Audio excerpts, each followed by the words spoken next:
We're going to take our audience now live to Sydney, where Opposition Leader Peter Dutton is addressing a Liberal Party rally in support of the Bennelong, Parramatta and Reid campaigns. I promise you that our work in this area did not stop when we defeated the Voice, which would have done nothing for Indigenous Australians.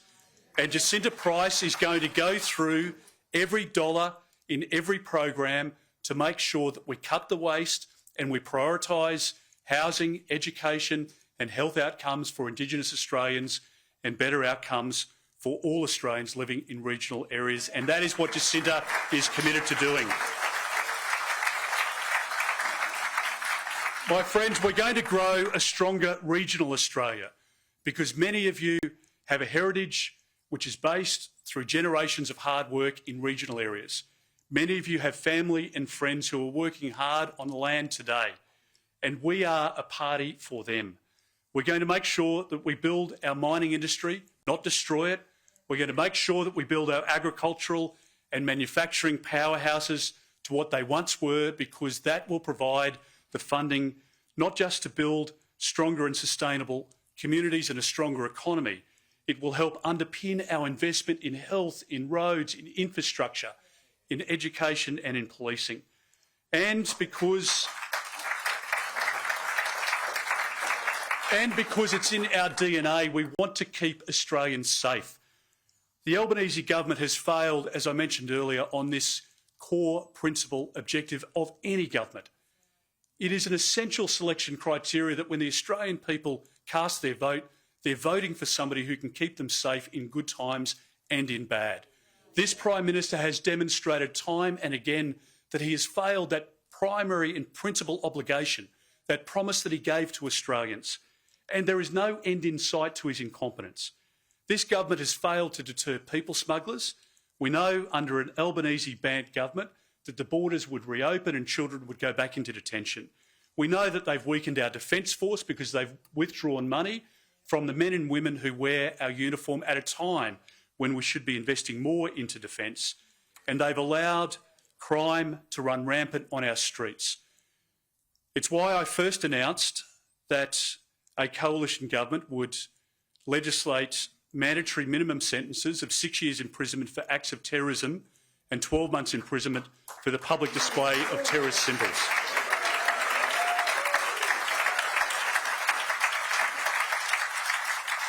These are key priorities of a coalition government. We will stop anti-Semitism in our country. We will stop those racist acts, I promise you, and I promise the Jewish community that we will do that. But we will drill down into a few of these priorities, which are, I think, especially relevant for people in the seats of Bennelong, Parramatta and Reid. Friends, to escape the clutches of the cost of living crisis, we must bring down inflation. Inflation is just another form of taxation. Inflation makes everything cost more. Inflation reduces the purchasing power of your paycheck, and the only way to reduce inflation is by having an economically responsible government that reins in wasteful spending. And that is what a coalition government will do. Now, I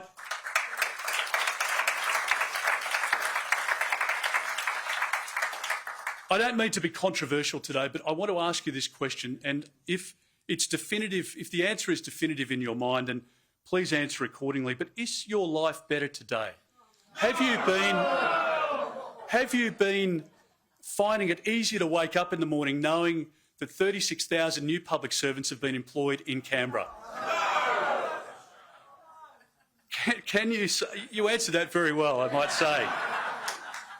Can you say that our country is more united today than it was 2.5 years ago? There is a better way. There is a much better way.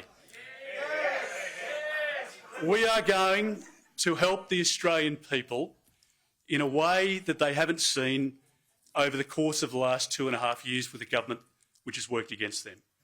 We're going to provide enormous support to young people to get into housing. I feel incredibly passionate about this because my own story is similar to yours. I had to work hard from a working class family to provide the deposit to buy a house. I couldn't do that as a 19-year-old in the economy today. I don't want a generation of young Australians to give up the dream of home ownership.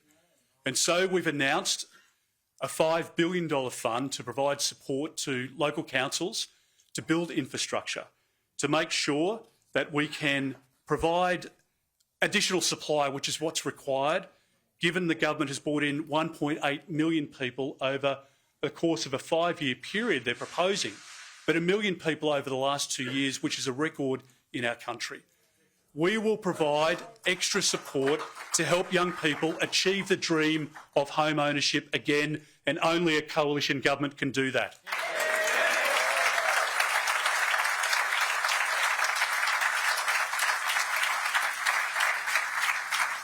My friends, we are going to stop reckless spending, not just on extra public servants in Canberra.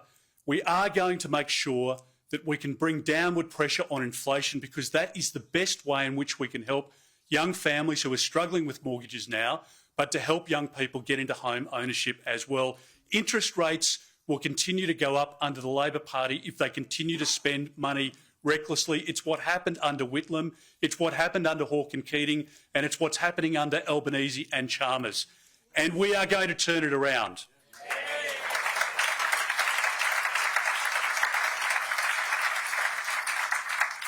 The Labor promised that people would have a $275 reduction in their power bill. Has anyone seen that reduction in your power bill? Instead, the power bills of average Australian households have gone up by $1,000. And they will continue to go up and up and up under Chris Bowen. Are there any fans of Chris Bowen in the room, might I ask? That was just a little integrity question to make sure there were no interlopers here. You passed that test with flying colours. That guy, I can tell you, is a wrecking ball through the economy. Chris Bowen possibly could be the worst minister in the Albanese government. But it is a tough race. It is a tough race. Think Tony Burke. Think Tanya Plibersek. Think Anthony Albanese. Penny Wong, one of my favourites. You mentioned Penny Wong.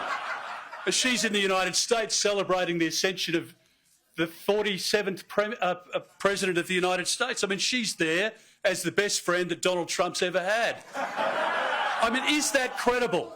Have I missed something, or was Penny Wong always a strong opponent and hater of Donald Trump? And now somehow she's a great champion of the Trump administration. It's a government of incompetence and frauds. That's what's happening here. My friends, we've got a lot of work to do between now and the election. Is there any doubt in my mind that we can win? There's no doubt whatsoever. But it is an incredible task. As Susan and others pointed out before, 1931 is a long time ago, but there hasn't been a more incompetent government over the course of that history. A government needs to be voted out by people, but after one term, a coalition needs to be voted in. People need to tick both boxes. And we have set the preconditions for that. We have a united team, which means that we look like a credible alternative. We have worked hard on policy. The Shadow Expenditure Review Committee was meeting yesterday and again today.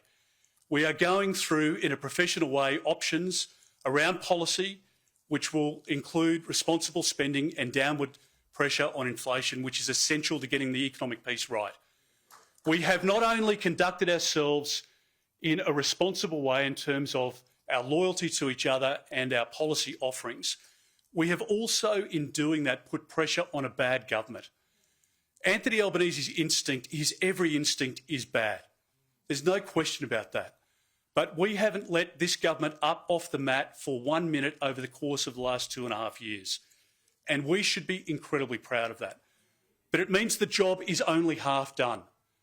The candidates that you see before you today have been selected in good time so that they can connect with the community, so that they can work with great local members, some of whom have been acknowledged. And I really say thank you to the state team here today. To all of you, thank you for your loyalty to us, your support of us, your support of the candidates, the fundraising. That is an essential element to our success. So we've selected in good time good candidates and people who are going to be wonderful members of Parliament.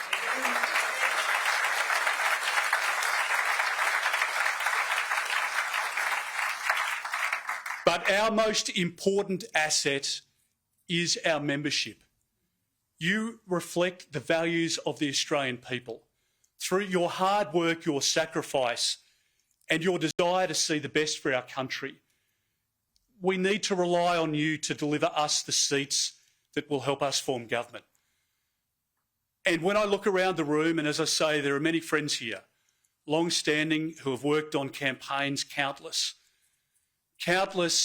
days in the hot sun, in the pouring rain, and you have helped deliver us government before. And we're calling on you once again.